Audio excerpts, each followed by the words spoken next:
Lorsqu'on cherche un repas facile à faire et économique, quoi de mieux qu'une bonne soupe de légumes qui réchauffe l'organisme en ces périodes de grand froid? Savoureuses et diététiques, elles séduisent les Français. Nous en consommons 13 litres chacun par an. Près de la moitié n'est pas faite maison, mais achetée en supermarché. Aujourd'hui, la bataille se joue entre les bonnes vieilles soupes en briques à 2 € le litre en moyenne. Elles détiennent 60% du marché. Face à elles, leurs nouveaux concurrents, les soupes du rayon frais en croissance de 13% en 2018. Alors quelles sont les recettes des soupes en briques pour être aussi économiques? Et comment font leurs concurrents du rayon frais pour séduire le consommateur avec leurs soupes pourtant 2 à 5 fois plus chères?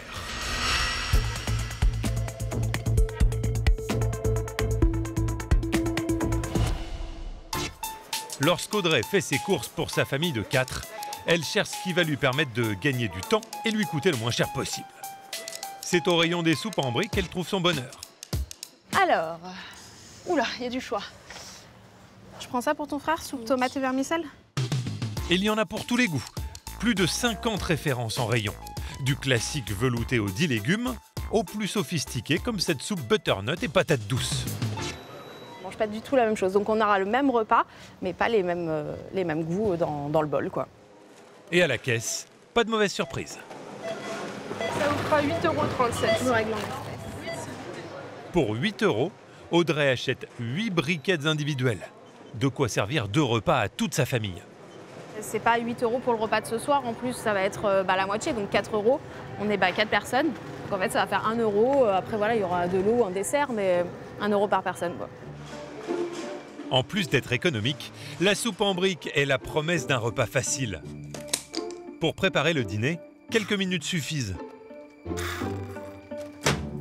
Vous avez pas envie de cuisiner ce soir, Audrey? Pas du tout.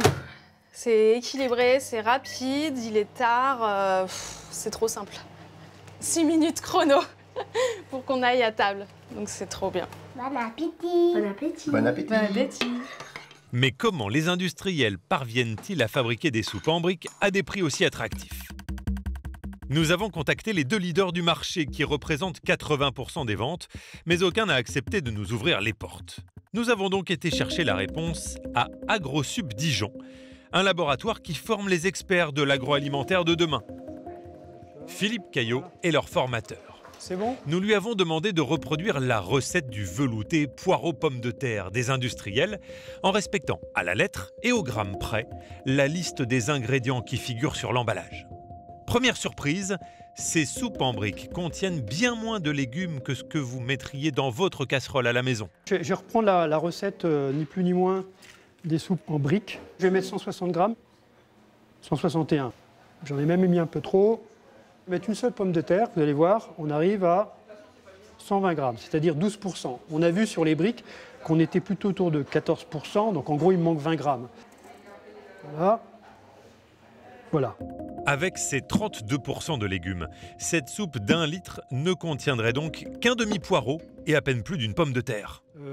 Un tiers de légumes pour 2 tiers d'eau. En volume, regardez ce que ça donne. La soupe étant une boisson, finalement, quelque part, vous consommez de l'eau. Donc vous avez transporté de l'eau, vous achetez de l'eau. Cuisson, mixage, la soupe est prête à déguster. Vous regardez, effectivement, vous voyez, c'est une soupe qui est extrêmement aqueuse.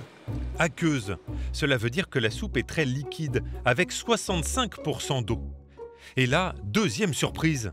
Pour la rendre plus onctueuse, Philippe Caillot rajoute de l'amidon. C'est exactement ce que font les industriels et ils le disent sur l'étiquette. L'amidon, il va épaissir la soupe. C'est-à-dire que, d'ailleurs, vous trouverez toujours dans les briques ces soupes un peu épaisses, elle n'est jamais aqueuse comme on vient de le faire. Parce que tout simplement, il faut qu'elle soit suffisamment épaisse pour que les morceaux de légumes ne décantent pas au fond du Tetra Pak. Pour 1 litre, 1 gramme d'amidon suffit. Cela coûte moins d'1 centime d'euro à l'industriel. Pour renforcer le goût, Philippe Caillot ajoute des arômes de légumes. Là aussi, c'est écrit sur l'étiquette. Ce qui est important, c'est que quand vous ouvrez cette brique de soupe, même au bout de 6 mois de conservation sortie usine, eh ben, vous avez un produit qui sent quand même le poireau aux pommes de terre. Il ajoute un dernier additif, des extraits de levure qui contiennent du glutamate. Eux aussi permettent de renforcer le goût de la soupe, mais ils agissent comme un excitant sur nos cerveaux et entraînent une accoutumance.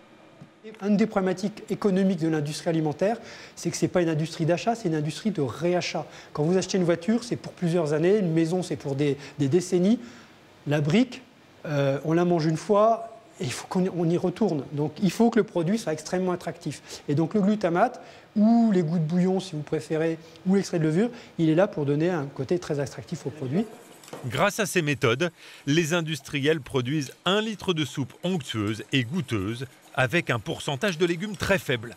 Résultat, ils économisent sur la matière première la plus chère. Mais je pense qu'on est autour de 20 centimes, 18 centimes le coût ingrédient probablement. Des épaississants, des arômes et des exhausteurs de goût, la soupe en briques serait donc loin des recettes de nos grands-mères. Pourtant, sur leur packaging, les fabricants font tout pour nous promettre une explosion de saveurs pour nos papilles. Riche en légumes, saveurs d'antan, légumes chatoyants. Mais sur certaines recettes, il faut se lever de bonne heure pour trouver trace des ingrédients les plus chers. C'est ce qu'ont constaté les équipes de Foodwatch, une association de défense des consommateurs qui fait la chasse aux emballages mensongers. Camille Dorioz est ingénieur agronome. Il milite depuis 4 ans pour plus de transparence dans l'alimentaire. Aujourd'hui, lui et sa stagiaire Louise sortent une nouvelle révélation. Fais voir ça. Qu'est-ce qui vous pose problème? En fait, là, on est sur un cas classique d'arnaque sur l'étiquette. C'est-à-dire qu'en fait, on a une soupe qui met en avant ses morilles, son poulet, et qui en fait a très peu de morilles, 0,9%. Et en fait, quand on regarde qu'est-ce qu'il y a vraiment dedans, on a du chou rave, du topinambour, du panais, de la carotte, du céleri rave. C'est sûr que si on mettait ça à l'avant, ce serait un peu moins vendeur et on ferait un peu moins de marge sur le produit, quoi. Les équipes de Foodwatch n'en sont pas à leur coup d'essai. En 2018, ils ont lancé une campagne pour dénoncer les arnaques au rayon soupe. Ça, c'était l'année dernière. Là, il y a une pétition qui est montée. C'est 2 soupes qui existaient côte à côte dans le rayon et qui sont, en fait, il y en a une qui s'appelle poule vermicelle, qui est dans la gamme les économiques, et il y en a une qui s'appelle poule vermicelle, dans la saveur d'antan. Sauf qu'il y en a un qui a vraiment de la poule et l'autre qui n'en a pas. Et évidemment, celui qui n'en a pas, c'est celui qui est moins cher, parce qu'évidemment, c'est le produit qui est cher à l'intérieur. Et donc là, on a lancé une campagne en disant pas d'argent, pas de poule. Donc pour les pauvres, il n'y a pas de poule. Leur pétition a fait mouche et a été relayée par les médias. En moins d'une semaine, l'association a obtenu gain de cause. Sous la pression des consommateurs, la marque ciblée a cédé et a retiré son produit des rayons. Peu de légumes, des additifs. Face à ces pratiques, les consommateurs font la grimace et commencent à se tourner vers de nouvelles soupes qui envahissent les rayons frais. À Saint-Médard-en-Jalles, près de Bordeaux. Dans ce supermarché, cette nouvelle bataille des soupes oppose 2 chefs de rayon. D'un côté, Stéphane Nicoli, qui vend de la soupe en briques. De l'autre, Ignace de la Fuente, vendeur de soupe fraîche. Aucun des deux ne veut perdre la bataille. Derrière sa moustache, Ignace jubile, car le chiffre d'affaires de ses soupes explose. 68 000 € cette année. L'année dernière, on a fini avec une croissance à plus 8,5 sur ce marché-là, ce qui est énorme parce que ce que je sais que mon collègue, il est plutôt sur un marché qui est en régression, quoi. Alors on récupère des parts de marché et c'est de bonne guerre. De son côté, Stéphane, le chef de rayon des soupes en briques, sait qu'il reste grand leader avec 250 000 € de chiffre d'affaires dans ce supermarché. Mais ses ventes ont chuté de 17% en un an. Entre les deux hommes, on se titille sur cette nouvelle concurrence. Et t'as vu, tu te mets à la bouteille comme moi. Je veux la même chose à l'épicerie que sur le feu. Tu m'alignes. Ah ouais. Avec ses soupes en briques, Stéphane est prêt à se battre par tous les moyens pour damer le pion à son collègue Ignace. On va s'adapter, on va travailler dessus, on va s'améliorer, on va chasser les ruptures, on va copier le frais, on va tout faire. Ouais, nous en 3 ans, si tu veux, on a pris presque, au moins sur le magasin, presque 30% de part au marché de la soupe, quoi, en 3 ans. Donc je me dis, si aujourd'hui on continue à progresser à 2 chiffres, et que toi tu stagnes, voire tu régresses, je pense qu'on va venir te titiller un peu. Si Ignace est si confiant, c'est parce qu'en France, le marché des soupes au rayon frais pèse déjà 65 millions d'euros. Apparue dans les années 90, elle représente aujourd'hui 20% des ventes. Pourtant, elles sont vendues entre 4 et 10 € le litre. C'est 2 à 5 fois plus cher que la traditionnelle soupe en briques. Avec ces prix très élevés, comment les marques parviennent-elles à séduire les consommateurs? Comme chaque semaine, Julien Ponce-Blanc part faire ses courses au marché. Mais ce n'est pas un client comme les autres, c'est le patron d'une des marques leaders de soupe fraîche en France. Sa marque, vous l'avez sûrement déjà croisé au rayon frais avec son packaging noir et ses recettes originales. Son best-seller, la soupe courgette, noisette et parmesan. C'est en 2008, après un séjour en Angleterre où les soupes fraîches représentent 90% des ventes, que Julien Ponce-Blanc a créé sa société. Aujourd'hui, il réalise un chiffre d'affaires de 7 millions d'euros. La clé de son succès, renouveler 20% de ses produits chaque année. Voilà, c'est là qu'on va commencer à regarder cèpe extra. Et pourquoi pas une bonne soupe au cèpe? Il n'a pas encore cette recette au catalogue. Je voulais savoir un petit peu si vous pouvez me dire d'où est-ce qu'ils proviennent. Oui, alors ceux-là viennent des Vosges ce matin. D'accord, ah bah c'est très bien. Bah oui, ils sont pas mal du tout. Et vous savez qu'on va en faire un velouté. Vous êtes restaurateur, monsieur? Alors moi, je suis créateur de soupe. Super.